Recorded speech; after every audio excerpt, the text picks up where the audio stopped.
This school in West Texas serves as a reminder of when the practice of separate but equal dominated the American education system. The Blackwell School in Marfa, Texas was once a segregated school where Hispanic children were banned from speaking Spanish. Today, this school is a National Historic Site. Joining me this morning is Daniel Hernandez, president of the nonprofit Blackwell School Alliance. Good morning, Daniel. Thank you so much for coming on the show. Hi, good morning, Zach. Thanks so much for having me. I appreciate it. We really appreciate your time. Share with us the long history of this school and its impact in West Texas.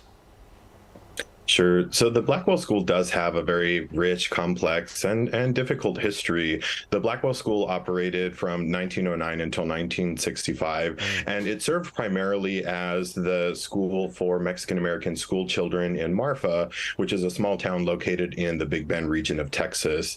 And again, 1909 to 1965, so we're talking about right in the dead middle of the difficult chapter of school segregation and the difficult chapter of segregation that we experienced as a society in America. And so Mexican school children were sent to the Blackwell School to receive their schooling. But what was unique about their experience is that the segregation that happened for students who attended Blackwell was not delineated in the law. It's what's known as de facto segregation. And it's essentially segregation that happens when people are put into certain district neighborhood boundaries for school districts, and they're required to go to a certain school, even though the law didn't actually require for them to be separate but equal. And so in 1909, the school was operated until 1965. And as history went on through the school, there were a lot of experiences that happened there. Students attended there, and for many of them, they had a regular schooling experience where they attended sports and they saw their friends and they played on the playground. But there were also some really difficult times for students at the Blackwell School. And one of those difficult times was when students were barred from speaking Spanish on the campus. And so today we reflect on all of those stories, and especially today on the first day of Hispanic Heritage Month, it gives us that opportunity to reflect back on our history and to look back on places like the Blackwell School and to talk about why they are so important to telling this broader story of Mexican American and Latino history. And so we're proud today, as you mentioned earlier, that the Blackwell School is actually a National Historic Site. Yeah, reflecting and remembering is key, especially on days like today and, of course, throughout the month, really all year long. Daniel, talk to us about what happened in 1969 when segregation ended at this school. What did that look like? What did life there look like from that point on? Sure. So once students were integrated in Marfa, life went on as sort of we understand it today. All of the students went to, and Marfa is a very small town of 2,000 people. They all went to one high school. They all went to one elementary school. And from then, we saw really a period of, I think, rebuilding of the school district in Marfa. Fast forward a little bit to 2006, when the school district, who currently owns the Blackwell School building, was actually going to demolish the building. And a group of alumni banded together, knowing that this place was special, knowing that there was something about it that for them resonated in a way that felt like it was deserving of higher recognition and historic preservation.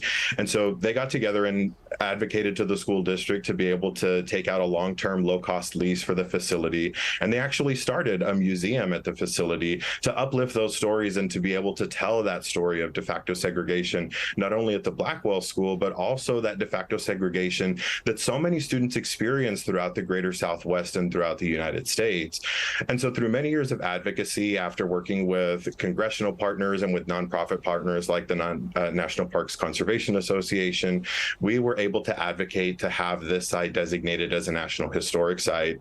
In 2019, we had legislation that was filed by former Congressman Will Hurd, and that was the first bite at the apple that we had to try and get this designated. And then a couple of years later, Representative Tony Gonzalez reintroduced the legislation along with Senator John Cornyn. That one saw it through to the finish line. And on October 17th, 2022, President Joe Biden signed that legislation designating the Blackwell School a national park. And it is just such a welcomed and incredible opportunity that we have, again, to reflect on this history and to have this venue to be able to explore it in a space that, as you can see on screen, feels so authentic with all the memorabilia and all the historical records and artifacts that we have that currently live at the Blackwell School today. Yeah, the power of community and country.